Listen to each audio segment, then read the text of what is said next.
अगर वो गुनाहगार होता है तो वो बख्शा जाता है। तो कम से कम इस महफिल में बैठे हैं तो कम से कम सवाब तो मिल रहा है। और याद रखिएगा, जब जब तक महफिल में आप बैठेंगे गुनाहों से बचे रहेंगे और पाक रहेंगे, और जब तक बैठेंगे आपको सवाब ही सवाब मिलेगा। सुनने का सवाब अलग, देखने का सवाब अलग, सुभान अल्लाह कहने का सवाब अलग, और अगर इन बातों पे अमल करेंगे तो बात अमल करने का सवाब अलग। अभी आपके सामने से रमजान का महीना गया, ईद आई है ना, खुशी का दिन है। ईद का दिन खुशी का दिन है कि नहीं है? खुशी का दिन है।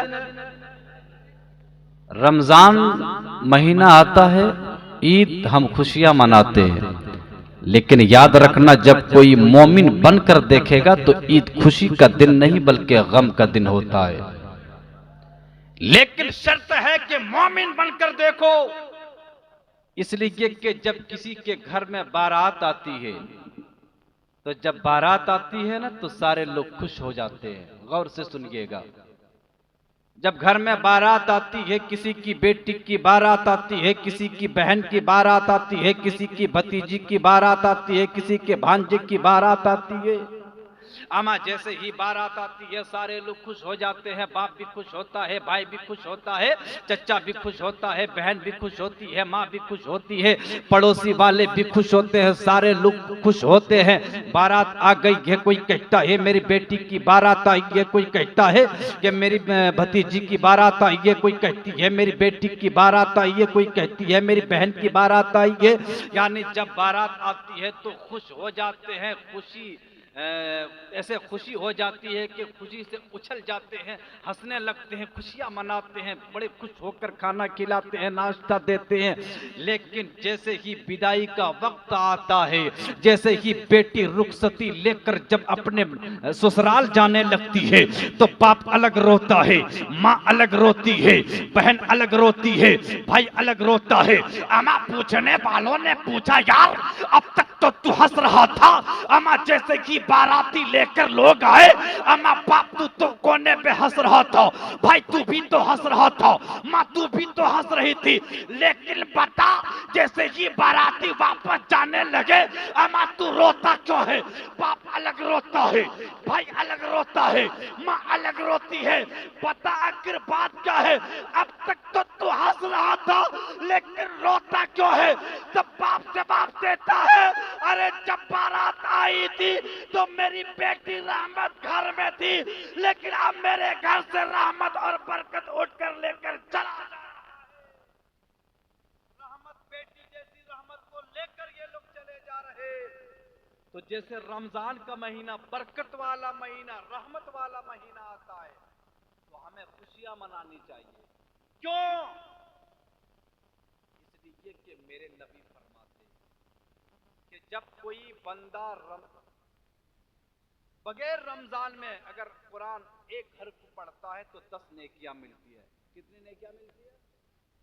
कितनी नेकियां मिलती है? पीछे वाले लगता आप लोग नहीं सुन रहे हैं। काम आएगा भाई, कभी भी जरूर काम आएगा। कोई भी पूछ देगा बीच चौराहे पर, ऐसे भी हमारे मुसलमानों के अंदर इल्म कहाँ है? चौराहे पे कोई भी बक के चला जाता, हम खामोश रहते हैं, सोशल मीडिया में नहीं देखते हैं। एक बात याद आ गई, मैं बता देना चाहता हूँ। सोशल मीडिया के जरिए आपने देखा होगा, कुछ दिन पहले सोशल मीडिया वाले ऐसे भी होते हैं कि कभी कभी दूसरों को चढ़ाने के चक्कर में रहते। तो एक तरफ मुसलमान था, एक तरफ हिंदू भाई। वो मीडिया वाले कभी इसके पास माइक लेके जा रहा, कभी इसके पास माइक लेके जा रहा। गौर से सुनिएगा इस बात को।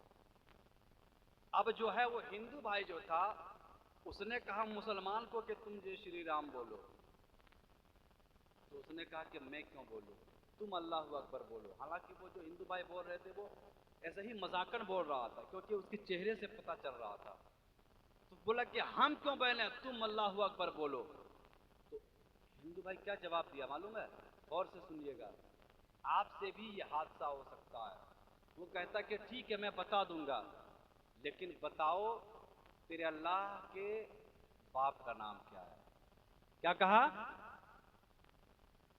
वो हिंदू भाई मुसलमान जवान से कहता कि बता कि तुम्हारे अल्लाह के बाप और माँ का नाम क्या है। आपसे भी मैं पूछ दूं? माज़अल्लाह क्या बोला कि अल्लाह की माँ और बाप का नाम क्या है? आप लोगों को पता है? अल्लाह की माँ का नाम पता है? बाप का नाम पता है?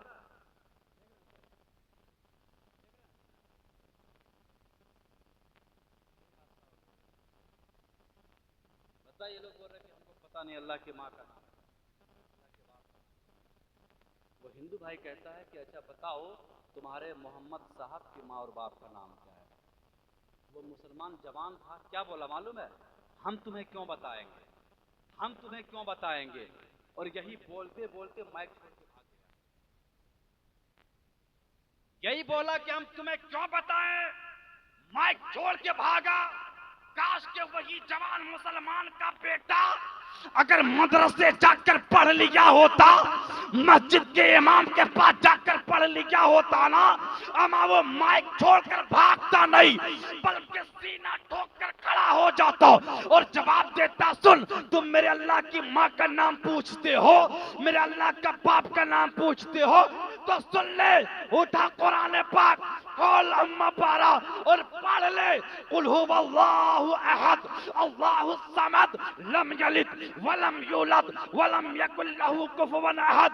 हमारा रब फरमाता है कुल हुवल्लाहु अहद, बता दो अल्लाह एक है, अल्लाहु समद बता दो अल्लाह बेनियाज है, लम यलिद वलम यूलद बता दो अल्लाह ना किसी का बाप है ना किसी का बेटा है, अमा अल्लाह वो नहीं होता जो पैदा होता है, अरे अल्लाह वो होता है जिसने पूरी कायनात को बनाया।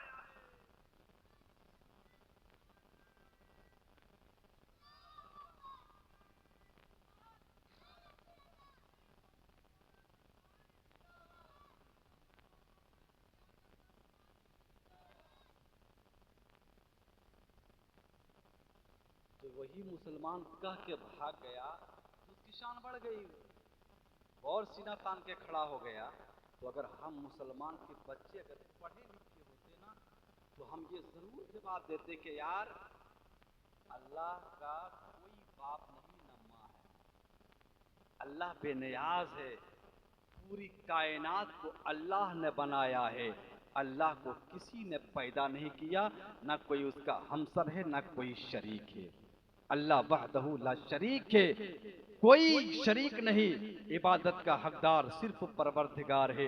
इसलिए मैं कहता हूँ यारो कुरान पढ़ा करो, शरीयत की तालीम लिया करो।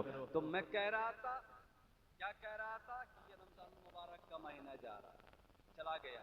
रब फरमाता है या अय्युहल्लज़ीना आमनू कू अंफुसकुम व अहलीकुम नारा वक़ूदुहा अन्नास वल हिजारा। रब फरमाता ए मेरे बंदो बचाओ अपने आप को, ईमान वालों मेरे बंदो बचाओ अपने आप को और बचाओ अपने अहलो अयाल को, अपनी औलादों को उस जहन्नम की आग से जिसका ईंधन इंसान और पत्थर। रब ने ये आगाह कर दिया, ए मेरे बंदो अपने नाजुक सा बदन को बचा लो और उस औलाद को बचा लो जिस औलाद के रोने की आवाज़ तेरे कानों तक टकराती है तो तेरा दिल तड़पने लगता है, माँ का कलेजा कांपने लगता है, बाप का दिल तड़पने लगता है, अगर ज़रा सी चोट लग जाती है तो बाप का दिल तड़पने लगता है। उस नाजुक सा बदन को बचा लो जिसे अगर मच्छर काट ले तो मच्छर के डंक को हम बर्दाश्त नहीं कर पाते। अम्मा इसीलिए आगाह कर दिया, इसलिए आगाह हो जाए, फिर बाद में ना कहना कि मेरे मौला किसी ने हमें आगाह नहीं किया था। तो ये रमजान का महीना गया, एक कुरान का एक हर्फ पढ़ने पर कितना सवाब है? 10 नेकियां। कितनी? 10 नेकियां एक हर्फ पढ़ने पर, एक आयत नहीं सिर्फ एक। अगर कोई पढ़ता अलिफ लाम मीम तो कितने हर्फ हो गए? 3 हर्फ, 30 नेकी। पढ़ने में कितना टाइम लगा? 30 नेकियां मिल गई। लेकिन मेरे नबी फरमाते हैं कि जब कोई रमजान में एक हर्फ पढ़ता है तो 70 गुना सवाब मिलता है। एक हर्फ 10 नेकियां, उसका 70 गुना कीजिए कितना होता है? कितना होता है? 700। 700 नहीं किया ना? 700 नहीं किया। एक रुपये पढ़ने पर रमजान में 700 नहीं किया। बताइए, सिर्फ एक रुपये पढ़ने पर 700 नहीं किया। और मेरे नबी फरमाते हैं जब कोई सुन्नत अदा करता है, सुन्नत पढ़ता है, जैसे सुन्नत नमाज, तो फर्ज का सवाब अता करता है। और कोई फर्ज पढ़ता है तो उसका 70 फर्ज पढ़ने का सवाब मिलता है। यह रमजान की बरकत है। बताइए, अगर जोहर में आपने एक फर्ज अदा किया, फिर असर में, फिर मगरिब में, फिर इशा में, तो बताइए एक दिन में यानी 24 घंटे में कितने 5 फर्ज है, तो 70 गुना कर लीजिए कितना सवाब मिलेगा। तो बताइए, जब एक हर्फ पढ़ने पर रमजान में 700 नेकियां मिलती है, तो बता जो बंदा रमजान में वजू करके मुसल्ला लेकर बैठ जाए और पूरे रमजान में पूरा कुरान पढ़ दे, तो पूरी दुनिया वाले मिलकर भी साहब अगर सवाब की अगर गिनती करे तो गिनती पूरी नहीं कर सकता है। कुरान क्यों नहीं पढ़ते साहब? क्यों नहीं पढ़ते हम कुरान? कुरान से दूर क्यों भागते? हम खुद को भागते, बच्चों को भी दूर क्यों करते? रब ने आगाह कर दिया, खुद भी बचो, अपने आलो अयाल को भी बचाओ उस जहन्नम की आग से जिसका ईंधन इंसान और पत्थर है। यार अगर एक मच्छर अगर काट ले तो रात भर नींद नहीं आती है क्या? लाइट चली जाती है, ना पंखा चलता है, ना कूलर चलता है, कुछ नहीं। रूम के अंदर जब मच्छरों की हुकूमत आ जाती है ना, तो फिर आपकी बस की बात नहीं कि आप सोचते। तो कोई मच्छरदानी का इंतजाम करता है, कोई दवाइयों का इंतजाम करता है, तो कोई अगरबत्तियों का इंतजाम करता है। एक मच्छर के काटने पे हमें नींद नहीं आती है। यार अगर बिच्छू डंक मार लेना तो बिच्छू के दर्द से हम दर्द को बर्दाश्त नहीं कर पाते, तकलीफों को सह नहीं पाते। यार जब बिच्छू डंक मारते, कभी डॉक्टरों के पास जाते, कभी हकीमों के पास जाते, कभी कभी इलाज करवाते, कभी मरहम पट्टी लगाते, फिर भी दर्द नहीं जाता है। यार अगर दुनिया का सांप अगर डंक मार ले तो तकलीफों को हम बर्दाश्त नहीं कर पाते।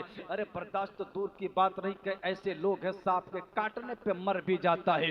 मैं कहता हूँ यार ये दुनिया के बिच्छुओं की क्या हकीकत है, ये दुनिया के मच्छरों की क्या हकीकत है, ये दुनिया के सांपों की क्या हकीकत है।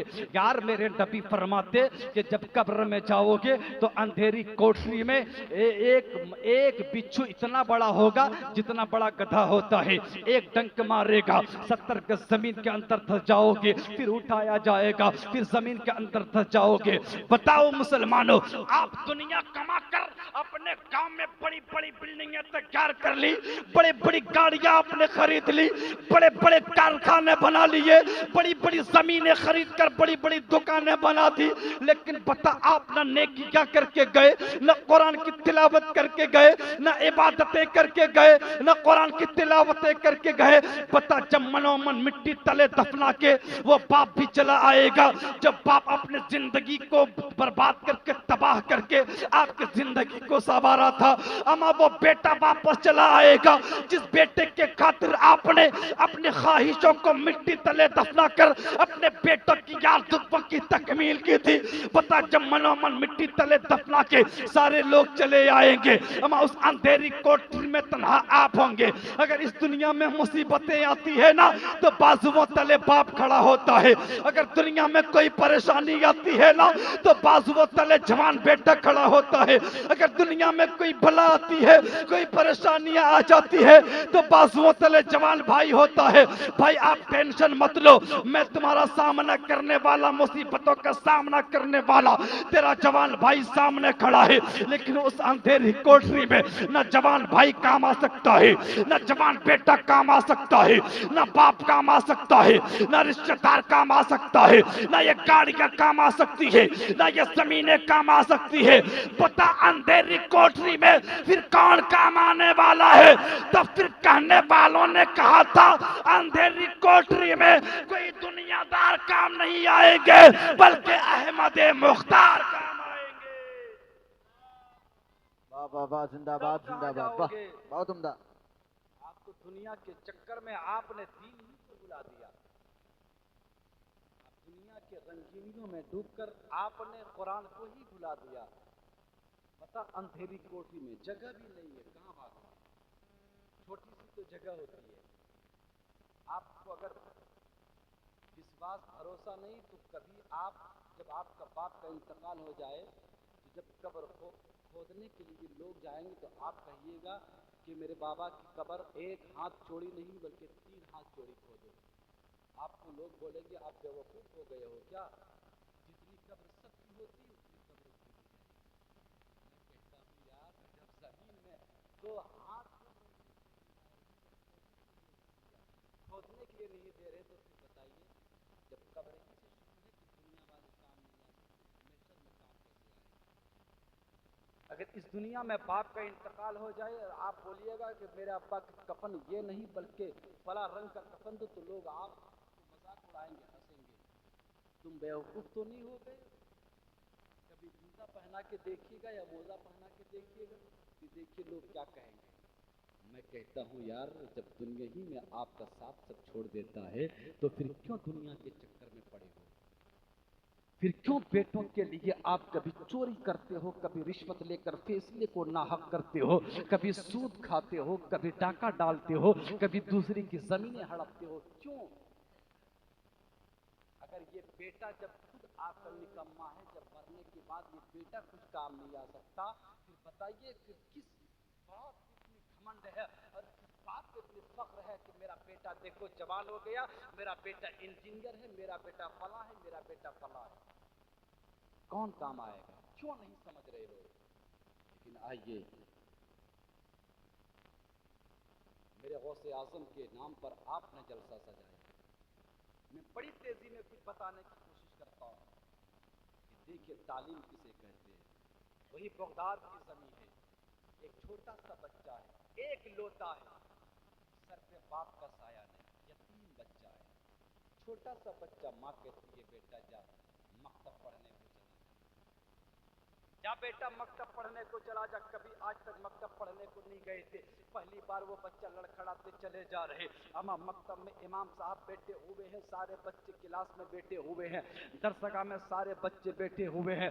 वो छोटा सा बच्चा है, अमा जाते हैं एक किनारे बैठ जाते हैं, यके बाद दिगरे सारे बच्चे सबक सुनाने लगते हैं। धीरे धीरे सबक सुनाते सुनाते वो जो पहली बार वो बच्चा गया था ना, वही बच्चा इमाम के पास चले जाते पढ़ने के लिए। इमाम साहब कहते हैं पढ़ो बेटा बिस्मिल्लाहिर्रहमानिर्रहीम। बेटा क्या तू पहली बार आया है? इससे पहले मैंने देखा नहीं। हाँ हुजूर मैं पहली बार आया है, मेरी माँ ने कहा कि पढ़ने के लिए चला जा। इमाम साहब कहते हैं तेरे बाबा का नाम क्या है, तेरा बाबा है या नहीं? कहा हुजूर मेरा बाबा नहीं, इस दुनिया से रुखसत हो गई, मैं यतीम हूँ, एक लोता बेटा हूँ। मेरी माँ ने मुझे कहा कि जा दीन की तालीम हासिल कर लो। हुजूर मैं दीन की तालीम हासिल करने के लिए आया हूँ। कहा पढ़ो बेटा बिस्मिल्लाहिर्रहमानिर्रहीम। अमा जब बच्चे को कहा उस्ताद ने पढ़ो बेटा बिस्मिल्लाहिर्रहमानिर्रहीम, अमा वो बच्चा पढ़ने लगता है बिस्मिल्लाहिर्रहमानिर्रहीम। अब इमाम साहब खामोश हो जाते और वो बच्चा रुकने को तैयार नहीं, पढ़ते जाते बिस्मिल्लाहिर्रहमानिर्रहीम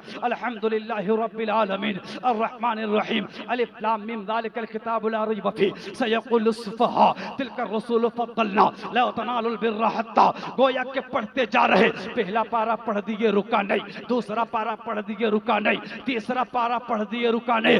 गोया कि वो बच्चा एक पारा से लेकर 17 पारा तक बगैर देखे पढ़ दिए। सारे बच्चे अपने किताबों को बंद करके उस बच्चे का मुंह देखने लगता है और सोचने लगता है मौला आखिर ये बच्चा आया कहां से?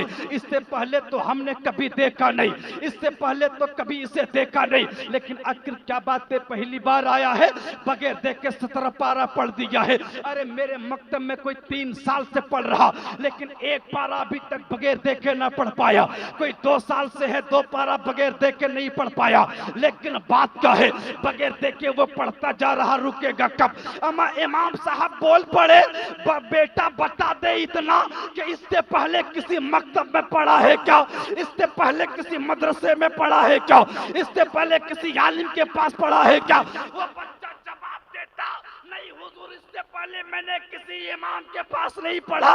इमाम साहब कहते बेटा फिर इतना तो बता दे, अगर तू एक पारा से लेकर 17 पारा तक बगैर देखे कैसे पढ़ दिया, जरा बता दो ना। मेरे मदरसे में ऐसे ऐसे बच्चे हैं जो 3 साल से पढ़ रहे, पर 3 पारा बगैर देखे ना पढ़ पाया, लेकिन पहली बार तू आया है 17 पारा कैसे पढ़ दिया। अमा वो बच्चा जवाब देता, हुजूर दरअसल बात ये है कि जब मैं अपने माँ के पेट में था, अपने माँ के पेट के अंदर था, तो मेरी माँ वजू करती थी, मुसल्ला बिछाती थी, कुरान लेकर बैठ जाती थी और मेरी माँ कुरान पढ़ती थी। मेरी माँ पढ़ते जाती थी, मैं माँ के पेट में याद करते जाता था। मेरी माँ ने पहला पारा पढ़ी है, मैंने माँ के पेट में याद कर लिया।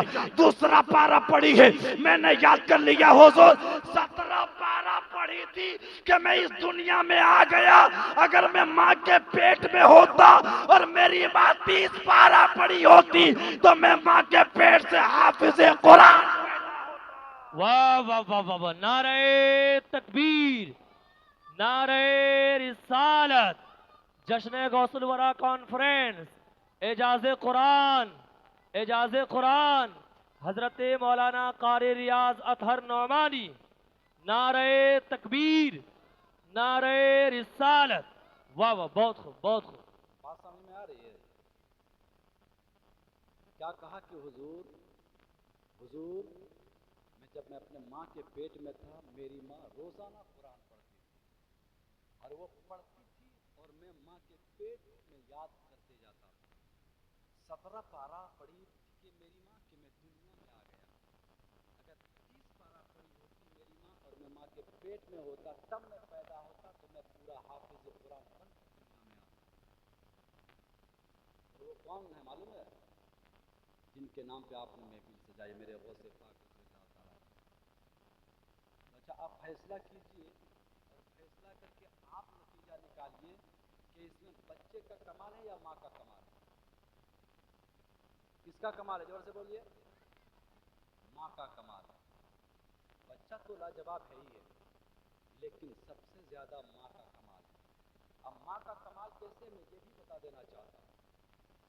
इसी हिंदुस्तान है, दिल्ली की जमीन, अंग्रेजों की हुकूमत है, हजरत फरीदुद्दीन गंज शकर है। दिल्ली की जमीन पे, दिल्ली की गलियों में जब घूमते ना, उलमा फरमाते हैं कि फरीदुद्दीन गंज शकर का जो भी चेहरा देखता था, चेहरा देख के कलमा पढ़ने लगता था। जो भी देखता चेहरा कलमा पढ़ने लगता था। गली में निकले चेहरा देख के कलमा पढ़ ले, शहर में निकले चेहरा देख के कलमा पढ़ ले, कस्बा में निकले चेहरा देख के कलमा पढ़ ले। आमा कुछ बोलते नहीं, कुछ कहते नहीं, कोई भी चेहरा मोहब्बत से देख लेता, कलमा पढ़ने लगता था, मुसलमान हो जाता। अब पूरे दिल्ली में खलबली मच गई, परेशान हो गए कि यार एक मस्तान आया है, एक फकीर आया है जो कुछ नहीं बोलता, कुछ नहीं कहता, जो भी चेहरा देखता है कलमा पढ़ने लगता। अब उसके नाम पर FIR दर्ज कर दिया, केस कर दिया। बताइए, तो लोगों की आदत है केस करना, FIR दर्ज करना। कमजोर देखता है ना, उसके ऊपर FIR ही दर्ज करता। अब जब FIR दर्ज कर दिया, अब जज भी अंग्रेज है और वकील भी अंग्रेज है। फरीदुद्दीन गंज शकर को अदालत बुलाया गया, कटघरे पे खड़ा कर दिया। एक कटघरे में हजरत फरीदुद्दीन गंज शकर खड़े हैं, एक तरफ वकील खड़ा है, अदालत की कुर्सी पे अंग्रेज जज बैठा हुआ है। हजरत फरीदुद्दीन गंज शकर अपने निगाहों को नीचे किए हुए खड़े हैं। अमा जज कहता है, ओए वकील इतना तो बता दे, आखिर वो मस्तान कौन है, वो फकीर कौन है, वो बुजुर्ग कौन है जिसका चेहरा देखता है लोग कलमा पढ़ने लगता है। जरा मैं भी देखूं कि उसका चेहरा कैसा है, उसकी शक्ल कैसी है, उसकी सूरत कैसी है। जरा मैं देखूं कि उसके चेहरे में कौन सी ऐसी चीज है, उसकी शक्ल में कौन सी ऐसी चीज है जिसे लोग देखते हैं और दीवाना बन जाता है, कलमा पढ़ने लगता है। अमा वो वकील जज वकील अंग्रेज कहता है, ओए फरीद जरा अपना चेहरा उठा ले, ओए फरीद जरा अपना चेहरा उठा ले। अमा जैसे हजरत फरीदुद्दीन गंज शकर अपना चेहरा उठाते, वकील कहता है, ओए जज साहब यही वो फकीर है जिसका चेहरा देखता लोग कलमा पढ़ने लगता। अमा जैसे ही वकील की नजर हजरत फरीदुद्दीन गंज शकर के चेहरे पे, अमा जज की नजर हजरत फरीदुद्दीन गंज शकर के, अमा हजरत फरीदुद्दीन कभी जज के नजर को देखता, कभी जज के चेहरे को देखता, कभी वकील के चेहरे को देखता। अमा जज देखता है चेहरे को, वकील भी चेहरे को देखता है, जज भी कलमा पढ़ने लगता है, वकील भी कलमा पढ़ने लगता है। वाह वाह वाह वाह वाह, बहुत खूब, बहुत वाह। एफआईआर दर्ज करो। जब अदालत की कुर्सी पर बैठने वाला जज ही कलमा पढ़ लिया तो फिर फैसला कौन सुनाएगा? घर आ गए हजरत फरीदुद्दीन। अब सुनिए कमाल। घर आ गए। घर आने के बाद हजरत फरीदुद्दीन अपने माँ से कहते, अम्मी जान आपको पता है कि तेरा बेटा का क्या कमाल है? का बेटा क्या कमाल है? मैं कैसे जानूं? मैं तो चार दीवारी के अंदर रहती हूँ, मैं तो बाहर कभी निकलती नहीं क्योंकि पर्दे का ख्याल करती हूँ कि पर्दा मेरी आदत नहीं कि मैं बाहर घूमूं, मर्दों के सामने जाऊं। गोया कि माँ कहती, बेटा हमें तो पता नहीं। कहा, माँ जान तेरा बेटा का ये कमाल है कि जो भी तेरे बेटे का चेहरा देखता है कलमा पढ़ने लगता है। तब माँ कहती है, बेटा ये तेरा कमाल नहीं, ये मेरा कमाल है। हजरत फरीदुद्दीन जवाब देते, माँ ये तेरा कमाल कैसे हो सकता है? तू तो बाहर कभी नहीं जाती है, तू तो चार दीवारी के अंदर रहती है, तुझे कोई देखता नहीं, किसी ने तेरा चेहरा देखा ही नहीं, फिर तेरा कमाल कैसे हो गया? तेरा बेटा कस्बे में जाता है, तेरा बेटा गलियों में जाता है, तेरा बेटा शहरों में जाता है, तेरा बेटा बाजारों में जाता है, चेहरा तेरा बेटा का देखता है, फिर तेरा कमाल कैसे? तब माँ कहती है, बेटा सुन बेटा एक राज की बात है। माँ क्या कहती है? बेटा मेरी माँ बहने आप भी गौर से सुनिएगा। बहुत बाजार आप घूमती है, बहुत बाजार पे जाकर के अपने शोहरों को छोड़कर और आप बाजारों पे जाकर खूब शॉपिंग करते हो। झारखंडी बाबा ने इसीलिए कहा था ले बाजार, इस रमजान के बाद ले बाजार दे बाजार।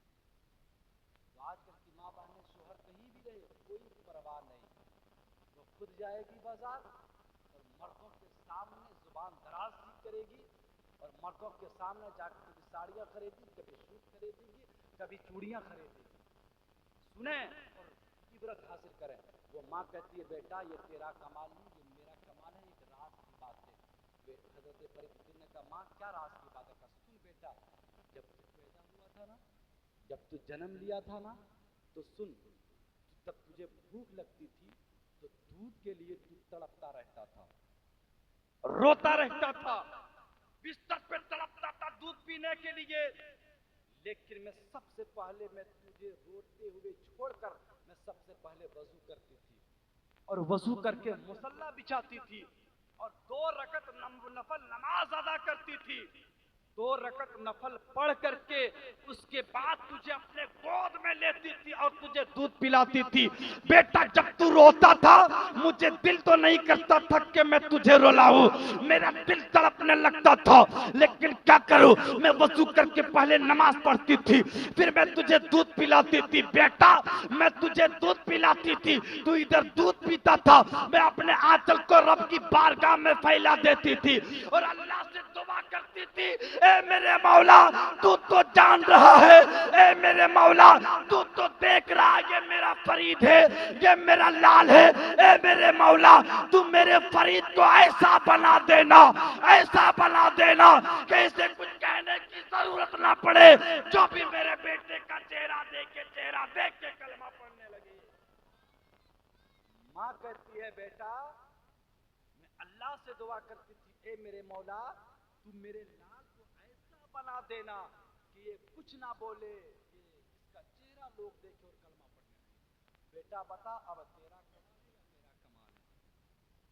हजरत फरीदुद्दीन गंज अल्लाह के वली है, माँ के कदमों में गिर गए और कहा, माँ वाकई आपका कमाल है, अगर औरत चाह ले तो अपने लाल को अल्लाह का वली बना सकती है।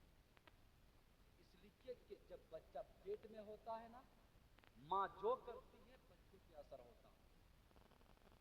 जब बच्चा पेट में हो अगर माँ फिल्में देखे तो असर बच्चे पे होता है, अगर सीरियलें देखती है तो बच्चे पे असर होता है, अगर गालियां देती है तो असर बच्चे पे होता है, अगर चुगली और गिबत करती है तो असर बच्चे पे होता है, अगर लड़ाई करती है तो असर बच्चे पे होता है। लेकिन वही औरत जब अपने उसके पेट में जब बच्चा पड़ रहा हो और वही औरत जब दुनियादारी को छोड़कर अम्मा जब अजान की आवाजें आए और वो वजू करके मसल्ला बिछाकर परवरदिगार के बारगाह में सजदा कर ले, कभी कुरान लेकर कुरान पढ़ती रहे, तो याद रखना जब पेट में बच्चा हो और 9 माह तक जब बच्चा पेट में रहे है। और एक माँ 9 माह तक जब नमाजें पढ़ती रहेगी, कुरान की तिलावतें करते रहेगी, और जब वो बच्चा दुनिया में आएगा तो जवान होकर वो चोर नहीं बल्कि अल्लाह का वली बनता नजर आएगा। नारे तकबीर, नारे रिसालत। जश्न गौसुल वरा कॉन्फ्रेंस, मौलाना रियाज अतहर नौमानी, शान औलिया अल्लाह, नारे तकबीर, नारे रिसालत। वाह वाह वाह, बहुत उम्दा। लेकिन आज हम कुछ समझे ही नहीं, ना औरतें समझती है ना मर्द समझते हैं। आजकल की औरतें सीरियलें देखती है, जिस तरह सीरियल में औरतें नाटक करती है उसी तरह ओरिजिनल में ये लोग नाटक करती है।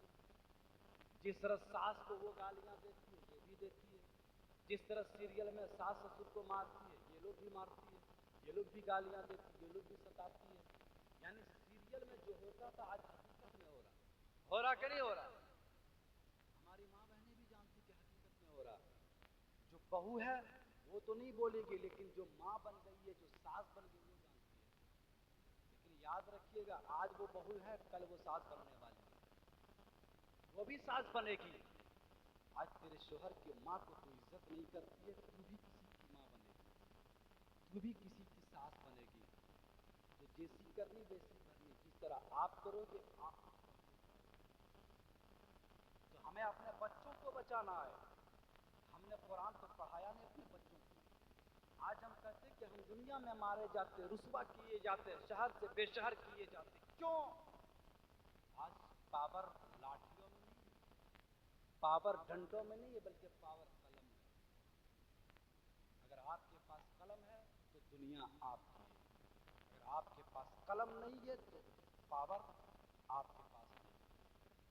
आपके पास दौलत है कि आप अपने बच्चों को IAS क्यों नहीं बनाते, IPS क्यों नहीं बनाते, डॉक्टर क्यों नहीं बनाते? अरे जिस कौम का बेटा 3 साल में 2 साल में हाफिज़े कुरान बन सकता है, वो बेटा डॉक्टर भी बन सकता है। जिस कौम का बच्चा 2 साल में हाफिज़े कुरान बन सकता है, वो IAS ऑफिसर भी बन सकता है। क्योंकि कुरान जिसने याद कर लिया और किताबों को चुटकियों में याद कर लेगा।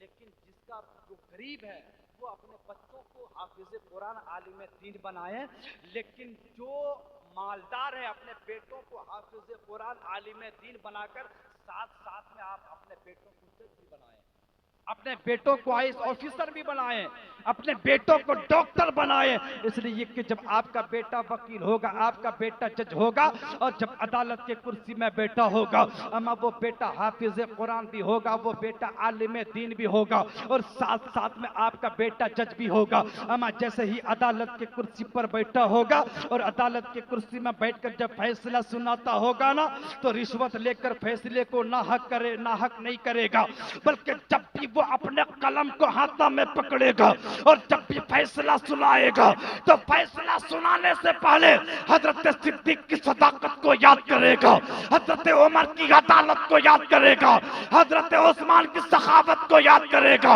हजरत अली की शुजाअत को याद करेगा। जब भी फैसला सुनाएगा तो नाहक फैसला नहीं बल्कि हक फैसला सुनाएगा। हक है बिल्कुल। जिसका बेटा हक फैसला सुनाएगा, सवाब से तो उसी को नहीं बल्कि उसके बाप को भी मिलेगा। लेकिन आज हम क्या करते, देख मेरा बेटा डॉक्टर है और उर्दू जरा से भी नहीं पढ़ा, देख मेरा बेटा इंजीनियर है और नमाज तक पढ़ना नहीं आता।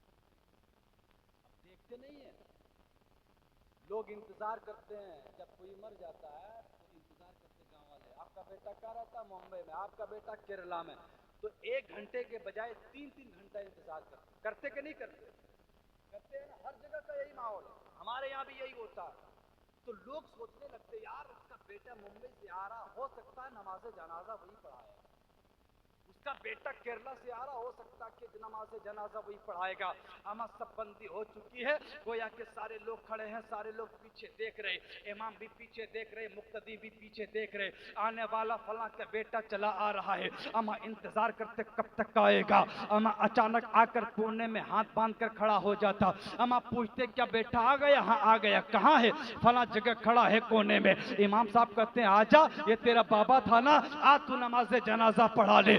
अमा जैसे ही इमाम साहब कहते जनाजा पढ़ा दे, अमा नजरों को नीचे किए हुए जवाब देते, इमाम साहब मुझे पढ़ाना नहीं आता है, मैं तो मदरसा जाकर पढ़ा ही नहीं, मैं नमाज जनाजा क्या पढ़ाऊंगा। अमा जब दफना दिया जाता है कहता कि फला का बेटा कहाँ, बोला जरा फातिहा पढ़ ले। अमा तब बेटा जवाब देता है, ओ इमाम साहब मुझे कुरान पढ़ना नहीं आता है, मैं फातिहा कहाँ से पढ़ूं, आप ही फातिहा कर लो, आप ही दुआ कर लो। मैं कहता हूँ यार, जिस बेटे के खातिर आपने अपनी जिंदगी को बर्बाद किया था, वो बेटा ना जनाजा पढ़ा सकता है ना तेरे नाम का फातिहा पढ़ सकता है। अल्लाह क्यों आप उनके नाम उनके सवारने के खातिर आपने चोरी की? आपने रिश्वत क्यों लिया, आपने सूद का कारोबार क्यों किया? याद रखिएगा साहब, अब लाख बिल्डिंगें बना लीजिए। देखिए दुनिया में अगर कोई मुसीबतें आती है, मैं आपको समझाने की कोशिश कर रहा हूँ, आपको मैं समझाने की कोशिश कर रहा हूँ, वरना एक ही सांस में तकरीर करूंगा तो करता जाऊंगा, लेकिन मैं सोच रहा हूँ कि इस्लाह हो जाए।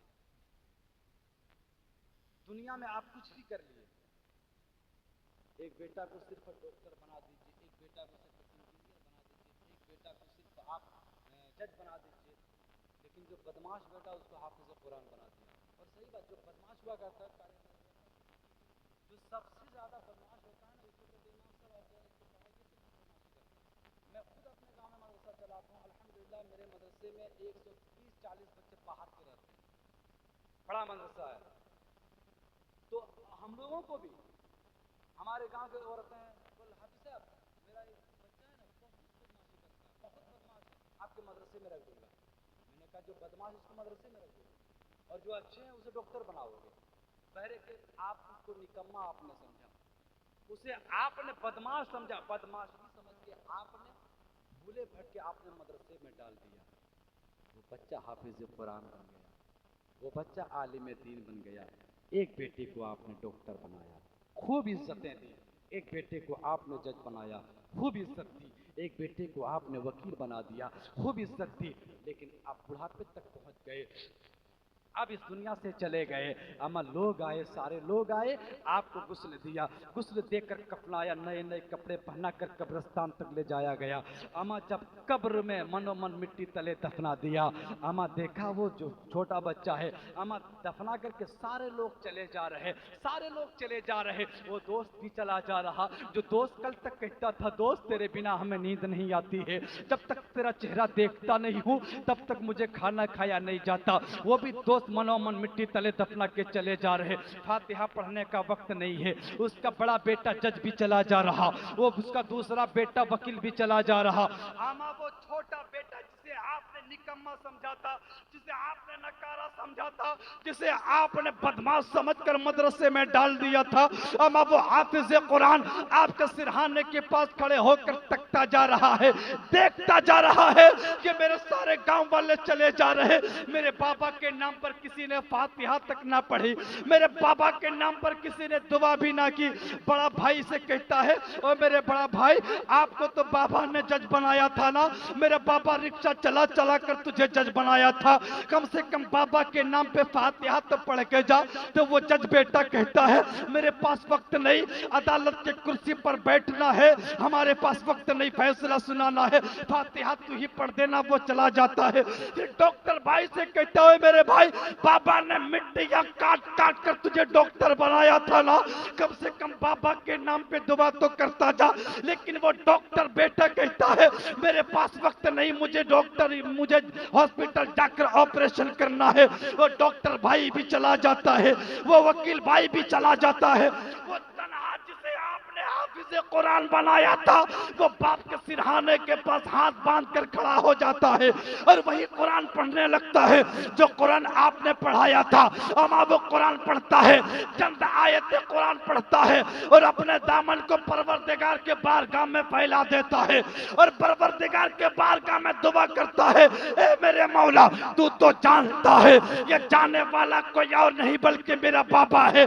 मेरे मौला मेरे बाबा मजदूरियां करके मेरे लिए बिल्डिंगें तो तैयार नहीं की, मेरे लिए जमीनें तो नहीं खरीदी, लेकिन ए मेरे मौला, मेरे पापा ने मुझे कुरान पढ़ाया है, मेरे पापा ने मुझे शरीयत पढ़ाई है। ए मेरे मौला, इसी कुरान पाक के सदके में मेरे पापा की मगफिरत फरमा दे, मेरे पापा की बख्शिश फरमा दे। इधर दुआ करना होगा, ये दुआ पापे इजाबत से टकराती होगी।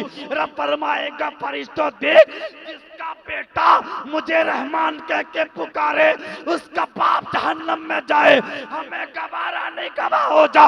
मैंने कुरान पाक के सदके में इसके पापा की मगफिरत फरमा दी है। तो आपको पता है डॉक्टर भी नहीं उठ के चला जाएगा, आखिर में काम कौन आएगा? बेटे को आपने कुरान पढ़ाया।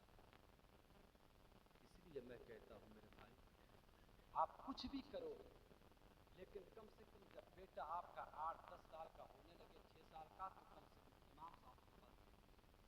और कुछ नहीं तो कम से कम इतना पढ़ा दीजिए, कुरान पढ़ना आ जाए, इसे हराम हलाल नमाज शरीयत किसे कहते हैं वो जान लें।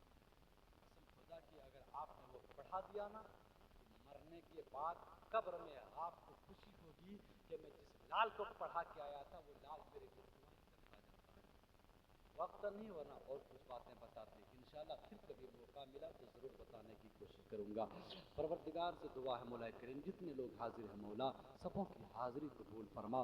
अस्तगफिरुल्लाह रब्बी मिन कुल्लि ज़ंबिन व अतूबु इलैह, ला इलाहा इल्लल्लाहु मुहम्मदुर रसूलुल्लाह।